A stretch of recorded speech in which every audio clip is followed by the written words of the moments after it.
Take it away. Thank you, Marilyn. Hi, everybody. It's nice to see you all.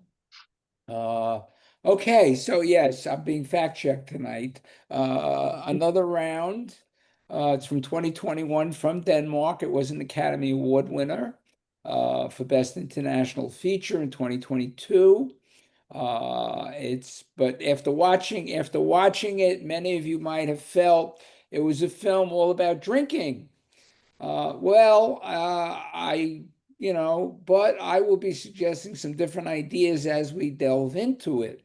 First, the director, Thomas Vinterberg, is a Danish film director who, along with the well-known bad boy Danish director, some of you may know him as a bad boy, if you've even heard of him, Lars van Trier, they co-established rules for simplifying movie production. It was called Dogme 95. Back in 1995, they developed a school of film called Dogme 95, which had some crazy rules, which filmmakers followed. They created some films from it, which were very successful. And it went away about 2005. It lasted about 10 years, but it was set up to self-destruct. Anyway, Thomas Vinterberg is best known for the films The Celebration in 1998, which I highly recommend. It's a powerful film. The Hunt, which we've done here, and of course the 2021 Oscar-winning Best International Film, Another Round, for which he was also nominated, by the way, in 2022 for Best Director. The first Danish filmmaker nominated in that category. He is especially known for his provocative style, if you didn't already see it in this film, using a naturalistic approach to create a sense of authenticity in the character's struggles. On first glance, another round seems like, it's just all about drinking. Indeed, the film's original title was Druk, the Danish word for binge drinking, and almost every frame seems to be dripping with alcohol. Beer, wine, champagne, bourbon, vodka, and absinthe on some level. The film is a critical response to Danish drinking culture. People are drinking in almost every scene, and one character even tries to sniff his booze instead of swallowing it. The film even opens with a large group of teenagers taking part in drunken antics, an inebriated foot race around a lake, and a disorderly party in a subway. Alcohol may be a driving force behind the plot, but not necessarily what the film is truly about, and I emphasize that. After the opening scene, we're introduced to our four middle-aged high school teachers. Martin, played by Mads Mikkelsen, Tommy, played by Thomas Bo Larsen, Nikolai, played by Magnus Millang, and Peter, played by Lars Ranth. They're all trying to spice up their social and professional lives by conducting an experiment, by constantly boosting their blood alcohol levels. The idea presented by Nikolai is based on a psychiatrist named Skarderud, and his unconventional suggestion that when humans are born, they have a blood alcohol level of 0.05%, which is too low. And when increasing it through drinking, and you should know that even though Skarderud exists, he does exist, by the way, this is not a real theory, but a misinterpreted preface written by him to a book first published in 1881 on the psychological effects of wine. I also found that he is no longer a medical doctor or psychiatrist, having pled guilty to many counts of fraud in 2024.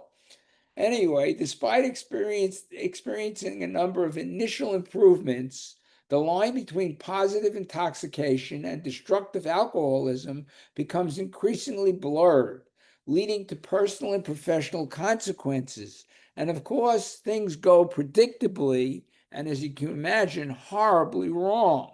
But alcohol is not the cause of the protagonist's woes. All of the main characters are already having difficulties before they turn to the bottle. Tommy appears to be living a lonely life of solitude in the wake of a failed relationship. Nikolai's family life is dominated by monotonous chores and bedwetting children, and Peter does not seem to have any love life at all. These problems are increasingly experienced as midlife crises, and they especially seem to affect Martin. His marriage with Annika has grown cold, and his teenage sons scarcely have a word to speak to him. This dreariness also casts a shadow over Martin's career, as we see that his teaching lacks the inspiration it may have once had. A scene at the beginning of the film demonstrates the sadness of Martin's situation.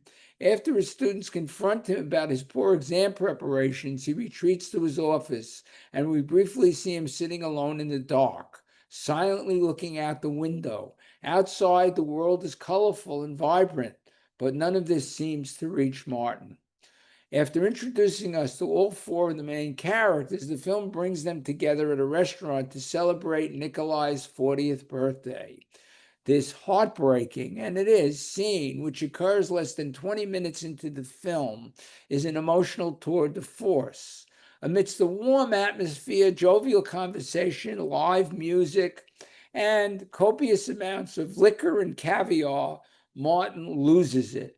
His three friends gradually recognize that something is not quite right with him, and each of them gives Martin a quick, concerned glance, especially at the way he downs drink after drink.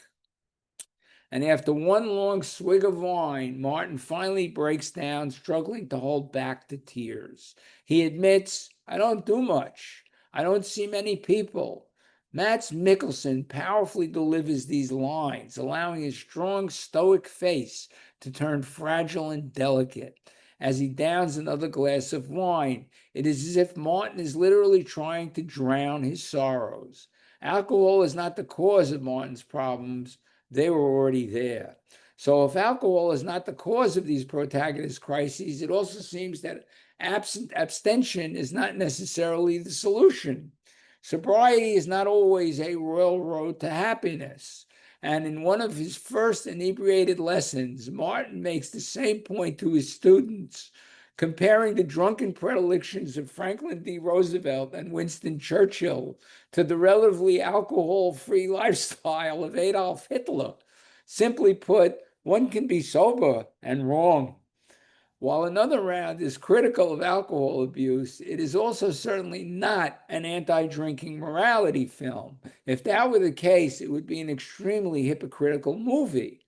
When you consider all of its remarkable close-ups of cocktails and seductive sounds of uncorking bottles, the film certainly makes you want to join in and take a drink yourself. And to emphasize that drinking is not the main idea, we're given an early clue in the opening on-screen quotation, a line from Kierkegaard's, "What is youth? A dream. What is love? The content of the dream." And the film's soundtrack is bookended with the song, "What a Life," that overtly celebrates being young and alive. Another Round is a film that celebrates youth, but a particular type of youth. While there are plenty of young people in the film, the high school students, the young football players, Nikolai's bedwetting children, Martin's estranged sons, none of them are given more than marginal roles. Another Round is a film about youth without being concerned with actual youth. The film defines youth not just in terms of age, but all of us, but as something that exists as a potential within all of us, especially those who enjoy foreign language film. It is a spirit, an energy, or an attitude. It is life itself. And concerning the darkness within the film, Tommy is the character who best symbolizes lost youth. He has no more hope, no more lust for life. In short, no more youth, and gives in to his darkest demons. In order to emphasize the embrace of youthful vitality, the film first presents a vision of death, the character of Tommy.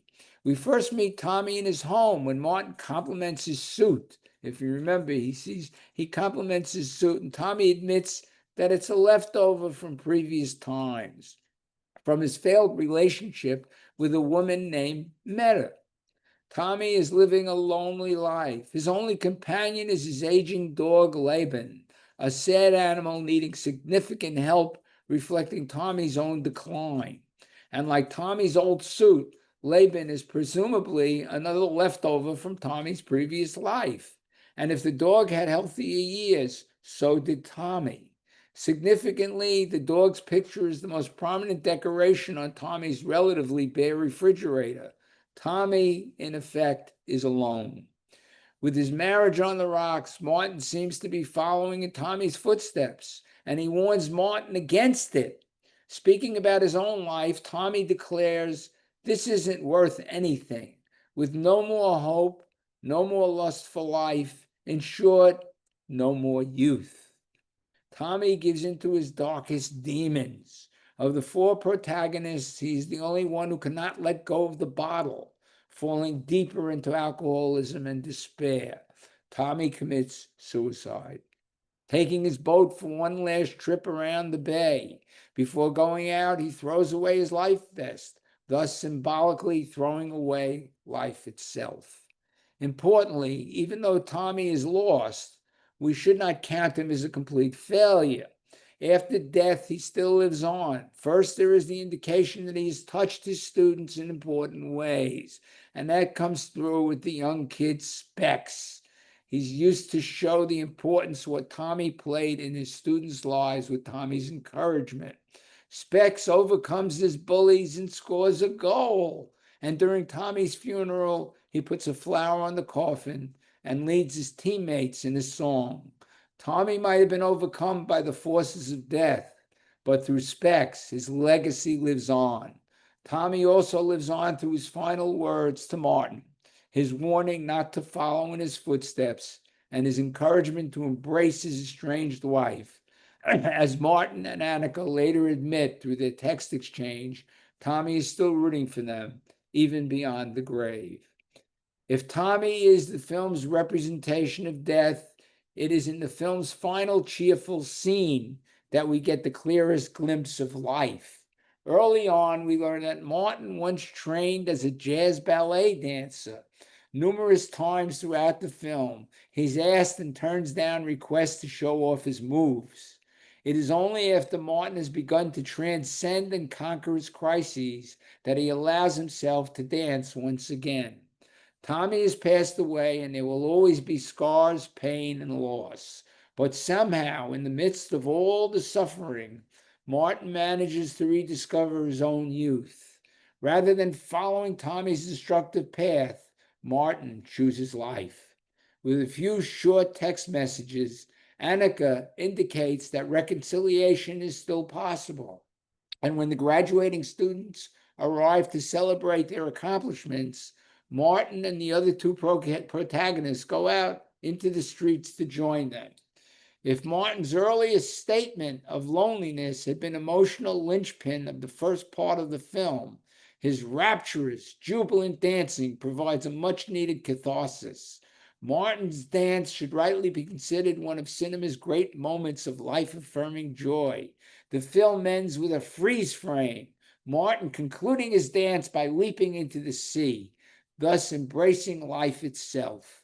Or one can certainly look at it from the point of view of a character whose journey remains up in the air, as part of him wants to fly, part of him may also want to drown.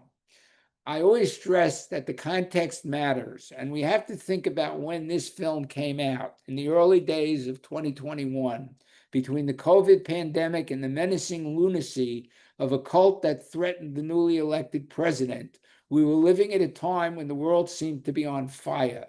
Well, this film couldn't be more relevant in these bad new days. In such a situation, it is easy to lose oneself and begin suffocating in the seemingly endless present. This is precisely why Another Round rises to the rank of true art. It is a film that manages to peer beyond the horizon at a time when doing so seems to be impossible for so many of us. And much of it relies on Mads Mikkelsen's powerful portrayal of a man struggling with his own demons and grappling with the consequences of his choices.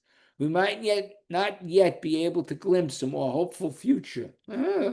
But films like Another Round exist to remind us that it is there. In Another Round, Martin is drinking for himself, but he is dancing for us all. He is dancing for us all. Uh, I thought his performance really is the capstone of the film. And as I said, that last scene is watching him dance, because many of you, if you don't already know it, Mads Mikkelsen started his career as a ballet dancer. He was an excellent ballet dancer, and I think he had trouble with the dance at one point and had become an actor. And much to our luck, he had become an actor, because he delivers, in every film he's in, he delivers a star turn, whether it's in After the Wedding, The Hunt, you name it. He's even he was originally, the first time I saw him was as a James Bond antagonist. He played Le Chef. If you remember, he had one crazy eye, and he turned in a terrific performance. But I think the film at heart is not about alcoholism. It's about the idea of wanting to grab the youthfulness, wanting to stay young, and finding out how to do it. I mean, this crazy theory, and some people actually, after the film came out, actually tried following this theory and probably wound up falling on the floor after the first or second day. But I think it's hilarious in terms of the approach it takes. But Vinterberg makes everything so natural. I think that scene in the restaurant was so natural, going around to the four of them and what was happening as Martin breaks down. I mean, that's a classic scene, watching him break down in front of his friends. All of this works to great effect. So now I'd like to hear what you think about it. And I am sure some of you have some interesting things to say, especially Larry and Sandra, who are personally involved in this thing to some extent. Okay, so who's going to go first? Who's going to go first? Sandra, since you started the conversation before, why don't you and Larry chime in? You gotta unmute, Sandra.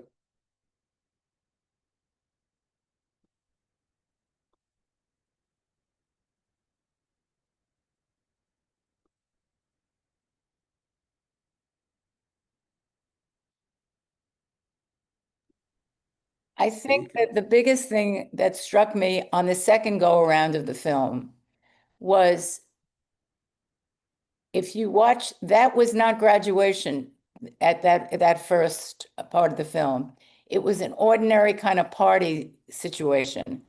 And if you watch the adults responding to the children who were clearly drunk, they thought it was fun, they thought it was funny, they thought they were kids. Even law enforcement people were not interrupting their good time.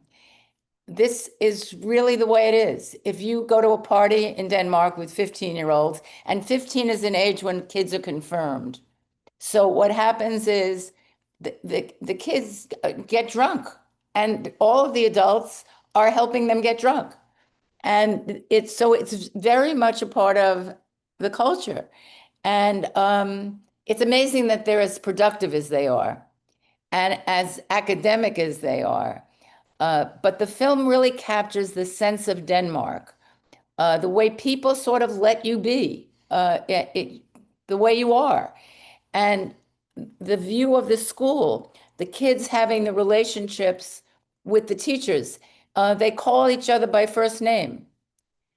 But the big thing for me, and the thing that astounds me, is how they captured that last scene, because the last scene takes place at the end of graduation, happens on a day. They leave graduation. All of the A students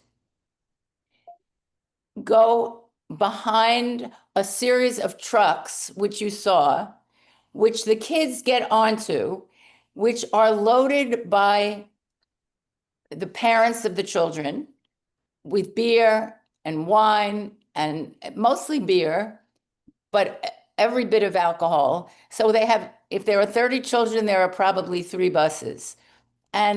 Or actually 30 people would give you two buses. And the whole graduating class gets in these trucks pre-assigned by class. The kids who had A-level classes and did very well run for the first quarter of a mile down, following the buses, and they have to jump on to get to the bus, to get onto the truck. Now, each child on the truck takes you to their home where they are served alcohol and food. So in the case of my grandchildren, their mom and dad made sure they were first because they really didn't want a lot of sick kids coming all into the house, all over their lawn. And literally the kids start drinking at maybe 1 o'clock in the afternoon, and they do not finish for 24 hours. And they go from house to house. And when they're finished going from house to house, they go to the beach, they go to different places, and they continue drinking. Now, the big thing about this for me was, after I survived 2 of these, that they don't seem to have any issues with safety. In the entire time of this happening, and it's gone on for generations, 1 episode, and it happened at the year my grandson was graduating, which was most recent, and a kid fell off the truck. But he was fine. He was probably so inebriated that he didn't feel anything. But when I suggested at a dinner party of my family that maybe they would consider changing this tradition, I cannot express the horror with which my suggestion met. It was as though I had suggested that they poison each other, this went on, including the grandmother who was our age. So it was not just that they approved of it, they just refused it. This is the tradition. And that in itself is very Danish. You don't give up what's tradition. So we loved the film because it was so Danish. But I also loved it because it's so real about people Yes. getting older. Yeah, it's you can understand Tommy. I mean, I thought he was such a it was pure pathos watching him and watching him literally go down the drain. He couldn't handle it anymore. We saw them in school, when they were cheating, when they were running into the back rooms. I mean, it was awful. He became dependent. He drank himself to death, literally, is what happened. So it was realistic in those terms, definitely. Thank you. Okay, let's see. I know Jackie you were anxious to get in there before? No? Not now? No, but I'll wait if somebody else wants. I can see somebody waving their hands frantically. Yeah, Nancy's Just like, waving her hand. wow, Go ahead, Nancy, and Carol next. Okay, Nancy, go ahead. And they'll come back. Okay. My only question about all this is, how do you become an adult? Where is adulthood in all of this? If the emphasis is on youth and beauty, blah, blah, blah, at some point you have to become an adult and take on adult responsibilities and whatever. So where does this come in? Where does this fit in with all of this emphasis on youth? I mean, do these kids just go out and celebrate and then go off to college? These are high school kids, right? standard? Yeah, they're graduating high school. High- Yeah. Graduating high school, and then I guess the kids with the top grades are going to go on to college, and where where's that line between youth and adulthood? Well, I think, basically like in any responsible society is there's an understanding of being able to be a little out of control as a youth and get it Right. out of your system and get it Sure. out of your system. And then you start to become more of a responsible person. But it's their understanding of within their own society that these kids are going to bust loose. So let's bust loose under control, so to speak. Let's do Right. it at a specific time and place so that they understand you can't do this all the time. You get a shot. And then, now you start get serious. You're going to college now, you're going to lead this life. So I think we have to understand, but that doesn't deny you your youth, your youthfulness, your youthful approach to life, to feeling, look, I'm sure, we don't have to look in the mirror to feel our age. We Right. feel younger. We want to feel younger. We want to feel parentally whatever age we want to make ourselves, whether it's, mostly men, I guess, want to be 16. Some women want to be 30 or 27, whatever it is. And that's a different time. It's a different time and place. It's a little more responsible than just being a kid. It's not being a kid again, but it's having a youthful attitude towards life. Understanding youth is part of that. Wanting to participate in certain things, and I'm not talking about drinking. Wanting to participate, wanting to, listening, whether it's listening to music, going to a concert, feeling alive, Right. feeling in touch, feeling Being in alive. touch. Being alive. Right. But Right. So it's just so with the guys, the older guys, the teachers,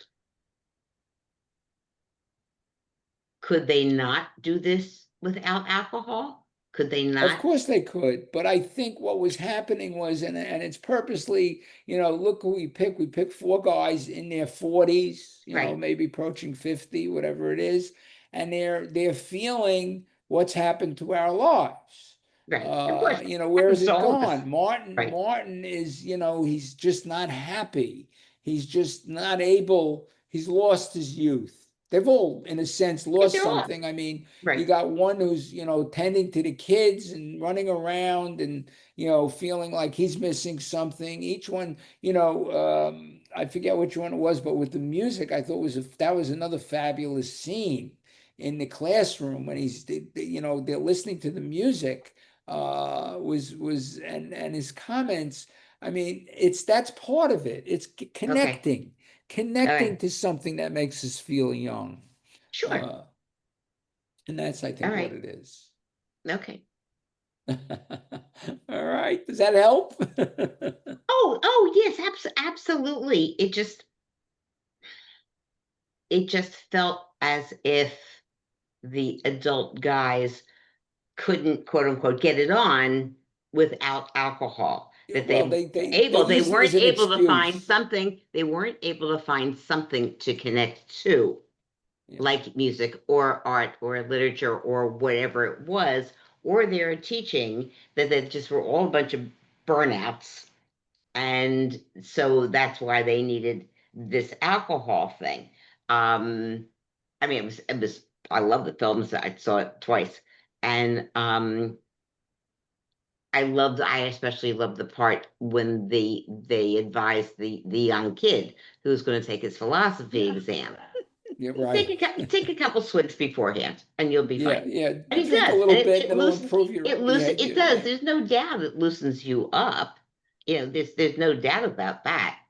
But then you also must be able, as a grown up, as an adult, to connect to music or art or something that gives you the kind of pleasure and the joy of youthfulness without the drinking. That's all. Yeah, oh, absolutely. Yeah, Absolutely. The alcohol became an excuse for right. doing it as opposed to really doing it.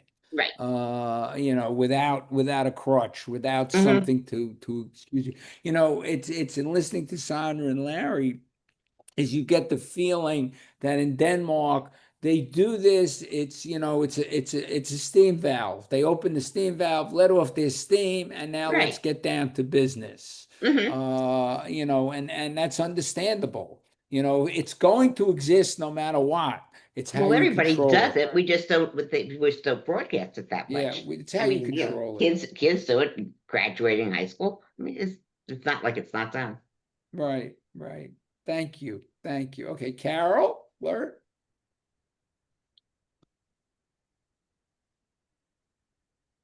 Sorry. This was not only a dissertation on alcohol. It's not only viewed in a negative light, the student, as she was mentioning, who needed alcohol to relax to do well in the exam. Martin, alcohol allowed him to make love with his wife again. You know, alcohol in combination with personality is what designates how it affects someone. So I didn't think it was just, it was looking more at the personality. And as you said, the desire to be youthful again and how alcohol played into that. But it wasn't just a dissertation on alcohol at all. No, no. I mean, No, right, right. this was not about, you know, falling into addiction. It wasn't dealing with that aspect of it, which, you know, kept it at a different level. Um, Which was what made it a good film. yes, Mhm. exactly, exactly. Uh, okay, thank you. Karen? Well, I liked the part where they were after the kids had played soccer or football. The grown up men were running around, you know, like kids, and I thought they had recaptured some of their joy that way. I also thought it was kind of interesting after the guy died, falling in the water. They seemed to get over it pretty quickly. You know, they were like, yeah, so sad. They're all droopy faced, and then all of a sudden they're all happy again, to some extent. Not totally, but anyway, those are a couple of things that stuck with me. All right, good. But you know, it's interesting because you made mention, you know, Tommy drowns. He drowns literally, and at the end, Martin is diving into the water. Yeah, It's almost, you know, as if he's joining his friend, but he's joining his friend with life, you Right. Water know, is life. and celebrating. It's the water almost The water serves is. as a symbolic, Mhm. you know, a symbol of life.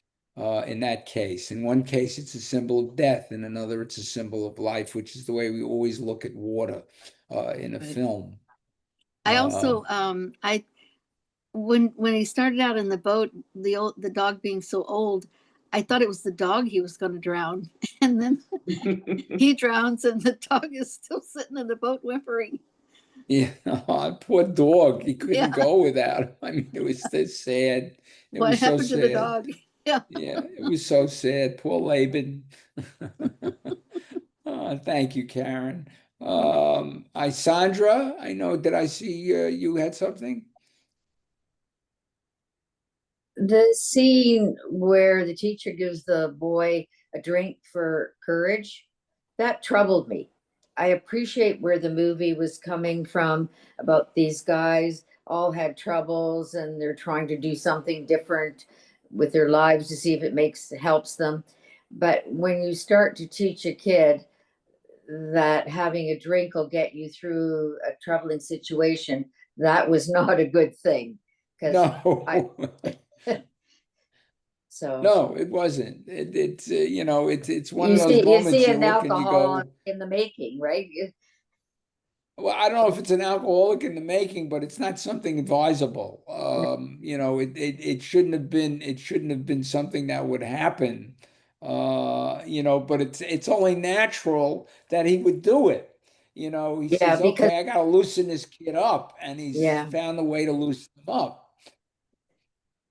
but I understand what he was doing, and they were still in the middle of their drinking experiment and just see if it made a difference in their lives. And unfortunately, It destroyed one life. Yes. Um, Well, that but- life was hanging by a thread to begin with. Yes, I guess so. Anyways, I just thought that was not a good thing to do. Okay. In Okay. reality. Thank you. Thank you. Jackie. Sorry, I nodded off there. Not really.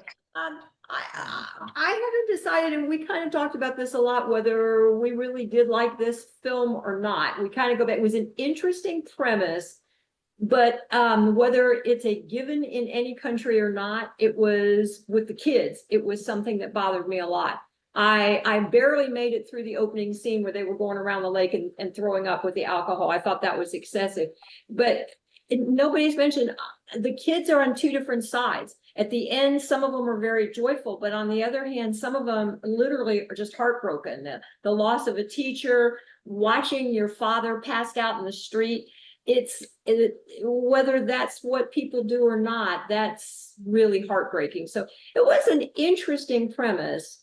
And I was glad it ended up with him bouncing off the tire, but still, it was a tough movie. It's literally most of the time with you, I can say I really like that movie, or God, Shelley, I hated that movie. But this one, it was hard to say. I'm still kind of fluctuating on it. Well, I'll take I would that as a agree. positive. I'll It take that as a kept us positive. entertained. Yeah. It kept us entertained, and there was definitely, somewhere they were going with it. Sometimes we see things that's like, is anything going to happen? But just the drudgery of the exact same day. So you did certainly have changes and all going on. One thing I was going to note, people talked about the kids and going through life and the adults and such. And of course, many societies have some period of, we'll call it freedom. Look at the Amish, is how strict they are. But their kids at around 16 have their rumspringa, which can be a few weeks to a couple of years of absolute freedom. And then they either come home and join the church or they never come back. Right. So, no matter what your society, there is a period where places may do something like that. Yeah. And I understand how you feel, but see, that's the reality of the film. Is these things exist.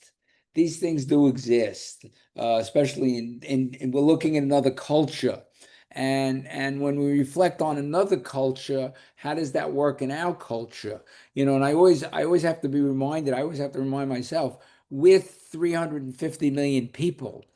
Denmark is what, 40? I don't know, not even that much. I'm not sure the total population, but it's not as big. It's nowhere near that. So it's a much smaller society. It's a much smaller culture that we're dealing with. And these things, and it's much more, well, now it's changed a great deal with globalization, with the movement of groups around the world. But it was an older culture, and this is what we have to look at, and we have to say, before we say, well, that's not going to work here. No, of course it's not going to work here. I mean, can you imagine if on graduation day all the high school students in America went crazy like that? I mean, it just wouldn't work. It just wouldn't work. But it's a different set of circumstances, and I think we have to look at that and understand it. But I understand your feelings. Certain things happen in the film that just don't make you feel good, and they're not necessarily there to make you feel good. They're there to make you think. Is this, if this is what goes on, I don't know if it's right. And certainly some of it is not right. I mean, to sit there and, what Martin does at the dinner, I mean, he sits there and he decides to start just downing the wine and drinking whatever he can. We know something's wrong. And that's a realization that something's, at least they're realizing something's wrong. And that's also part of this film, is the camaraderie that the four of them had. With putting that in context, is these four characters all were together. They all came up together. They went to school together. They were a product of this whole system, and they worked together in the school. And now they came to a point of we've been running on that, on that wheel long enough, and some of us are starting to fall off. And that's real. I think that's a real situation that we see in life for people. So there is a reality, a grand reality to the film, the scheme of things. Can I say something? Okay, Can I say something? I might be, but just a Okay. second. Jackie? Oh, okay.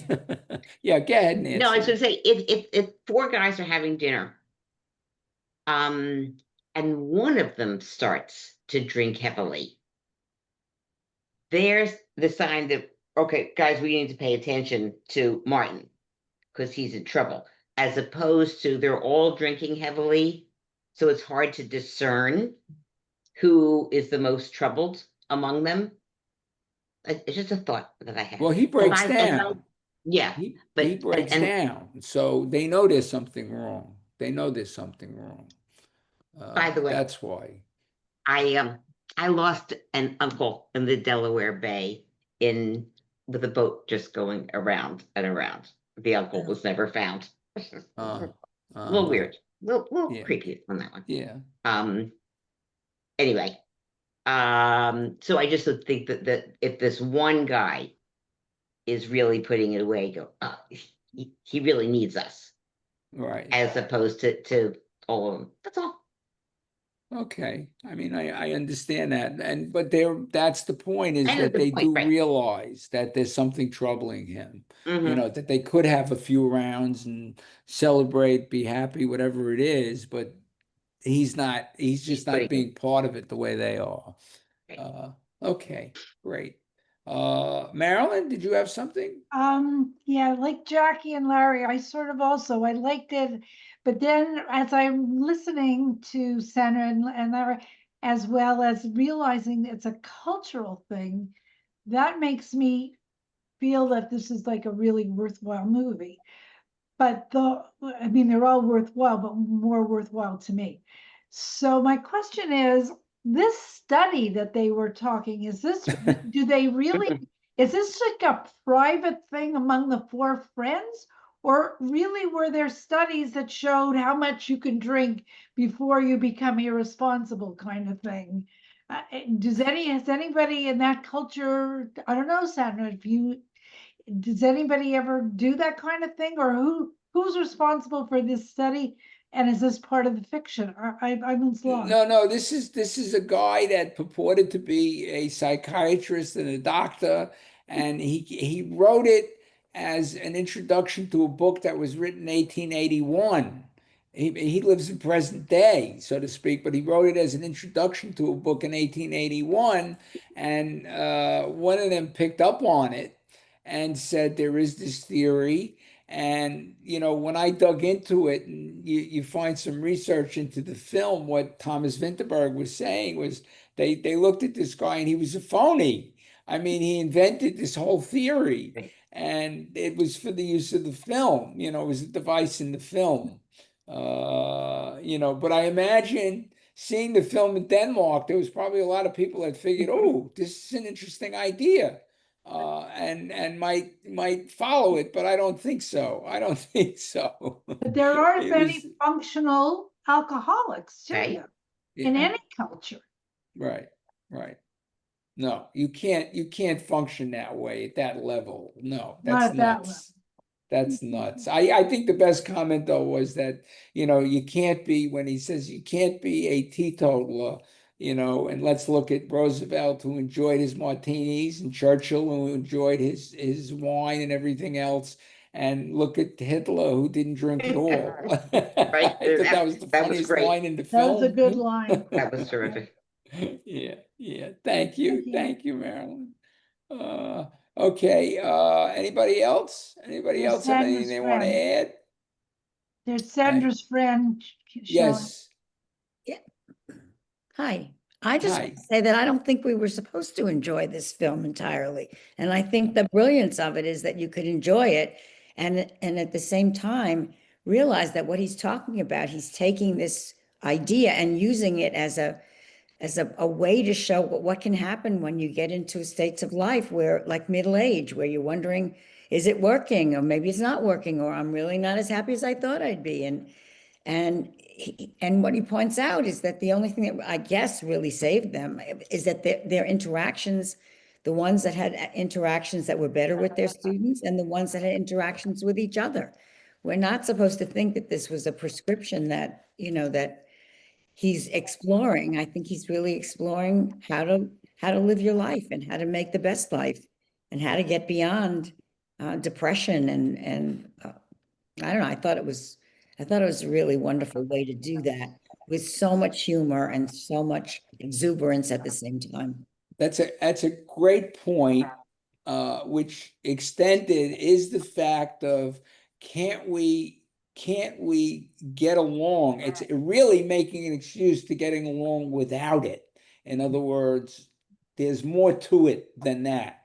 And when Martin starts to dance at the end, that's an expression of it.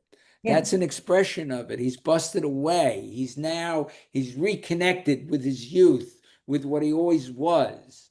And that's, I guess you got to go through some kind of you go through crisis and how you come out of that crisis. And I think but it has its entertainment value. It makes its points. It is a challenging film to certain aspects because it makes us think. It makes us think about these characters. All the parts of people. I mean, he could be such a sap, Martin, and he also had this other part of him that needed more expression. I don't know, forget whether the couple ended up again together. He and his wife. There was the possibility of that. Possibility of that, yeah.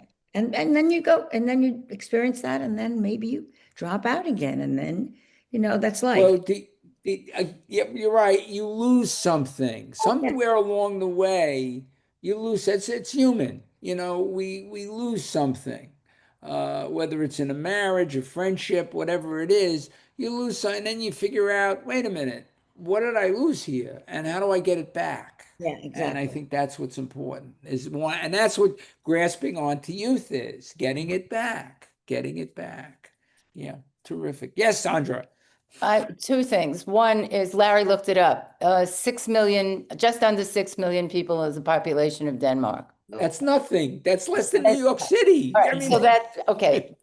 But to Nancy's point and concern, and I guess we were taken by the film because we're very familiar with the culture. When the kids graduate, they are very serious. Their whole school system is so much different from our school system. They don't have clubs in their schools. They don't have theater programs. They don't have sports programs. You go to school.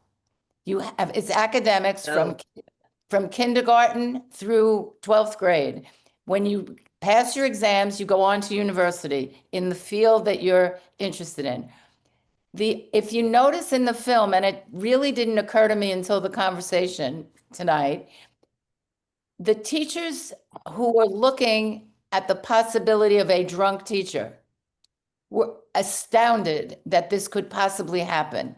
They were not comfortable with the fact that there was a faculty member who would be drunk. They are very serious people who actually understand how to party. They like costumes. There's so much in there. Tivoli, which is the centerpiece of theatrics in Copenhagen, is a place where the most serious-minded people go to ride these ridiculous, dangerous rides and have the fireworks, and it's a very exciting culture, and they are very, very creative, and they are particularly creative in filmmaking over time. So yes, they get very serious. That doesn't mean they stop drinking necessarily, but it's not looked at as part of adulthood.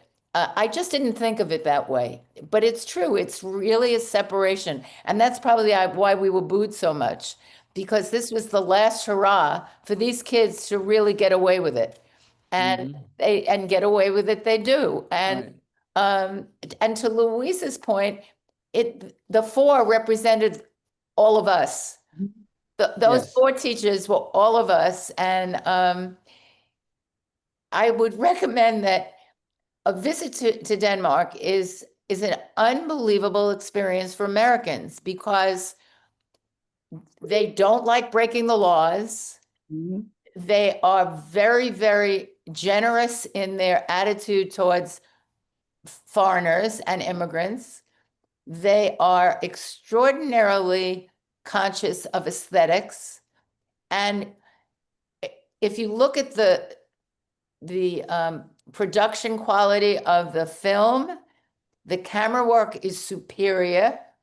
There is no aspect of creativity in that film that wasn't fine-tuned. So, but Nancy, you can rest assured that they do separate, and you would not find that, afterwards. But I think the first time we saw the film, Larry and I did not appreciate a lot of what the film was about.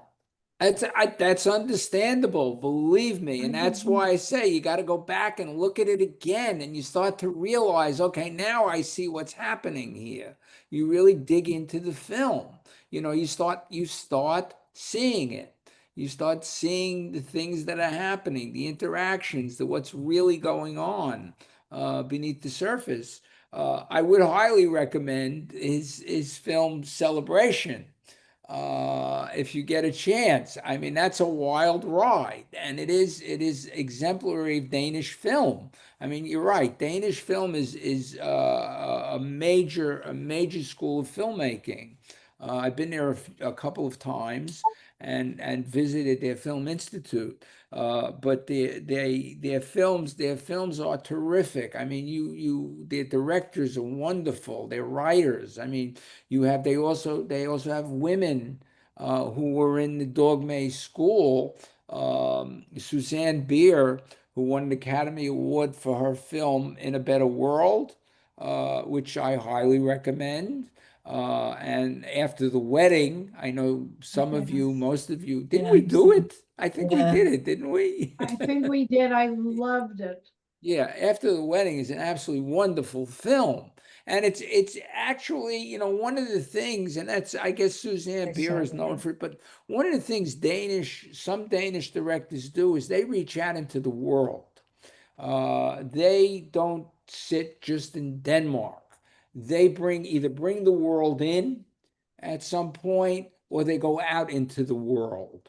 There is one of Suzanne Bier's first films was a film called Brothers, which was remade as an American film, which the American remake was terrible, yet the Danish film was very powerful. A story of two brothers, and what happens to one as a result of taking part in a war in Afghanistan and getting caught, and being a prisoner of war, and what he experiences that changes his life forever. But it's a very powerful film. And again, that's Denmark going out into the world. Just as, Sandra, you said it, it's 6 million people, and those 6 million people want to know what's happening out there. So they do reach out into the world. I find that, though, in Scandinavia itself, in Denmark, in Norway, the same thing. The youth, especially today, are very keen on when you go out and you go into the stores, you go out into the restaurants, and just start to relate to the young people. They're all very curious. They all want to be part of the big wide world, and it's great to see. But it is very youthful. They are very youthful societies. Even the people our age are very youthful in their approach to life. It's true. It's true. And that's what this film exemplifies in many ways. So, anyone else have anything else they'd like to add? Well, okay, next month, less laughs, more challenging, more challenging. We'll be doing 2 films. They're by Iranian directors, but that doesn't mean those Iranian directors are living in Iran at this point. One of them, well, it's the first film is called The President. The President, and it is a story of a despot who is overthrown by a coup and tries to escape with his young grandson and has to get across the country to do it. And as he goes, he learns what he had wrought upon this country. And it's a fable-like film that I think we can all relate to in many ways. And that's followed off by I think, what is it? There Is No Evil. It's one of the world's great directors in that film, Mohammad Rasulov, who is a fabulous director, and that's a film we'll talk about after we do the next one. But I'll look forward to seeing you in a couple of weeks for The President. That was President. that was the first movie I ever saw with you, The President. That's right. Yeah, you remember that. Yeah, I do. It was great. I loved it. Yeah, it's a terrific film. A terrific film, and I'm going to look forward to hear what you all have to say. This was quite an animated discussion tonight. I'm thrilled. And I think the next one will be too. So